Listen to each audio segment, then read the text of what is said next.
Republican Representative Nancy Mace kicked off her bid for governor of South Carolina with a town hall in Myrtle Beach. This was last night, and she was met with a friendly audience as she sought to align herself with President Trump's policies, saying she is prepared to be a, quote, super MAGA governor, and says she will be like Trump in high heels, in her words.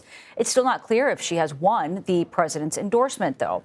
CBS News congressional reporter Taurean Small joins us now with all this. Taurean, great to see you. Mace is, as you know, joining a very crowded candidate pool. Does she have the support needed to win? And is tying herself to the president the best strategy ahead of the midterm elections?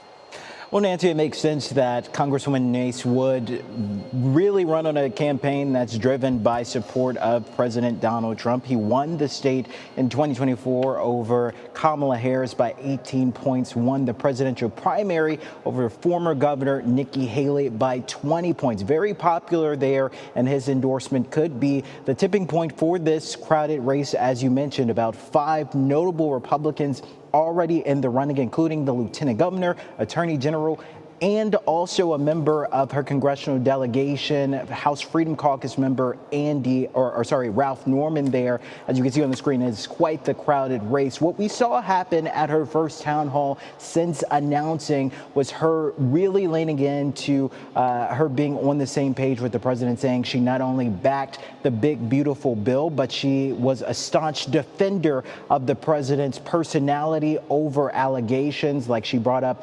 ABC anchor George Stephanopoulos, how she pushed back on him calling Trump a rapist.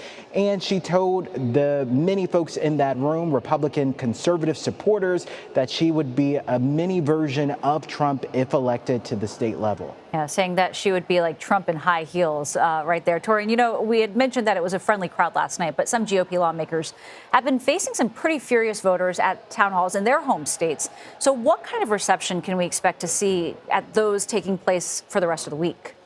Yeah, we have quite a few lined up that we're watching. A lot of Democrats as well holding town halls this week.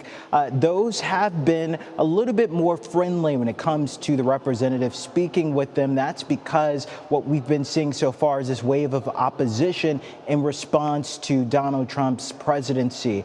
We saw Congressman Brian Style of Wisconsin this week have a very heated back and forth with the crowd. At several points, he was booed for defending not just the big, beautiful bill, but also planned cuts to these federal programs and departments. Brian Style, though, who is the chairman of the House Administration Committee, defended it, saying that he's doing this out of necessity and that he is in line with the Republican Party, though they have been previously warned by Republican leadership that they should probably avoid these public town halls. It's unlikely that they'll let up, especially considering we're now in a recess where they have a month off from the Hill before they return.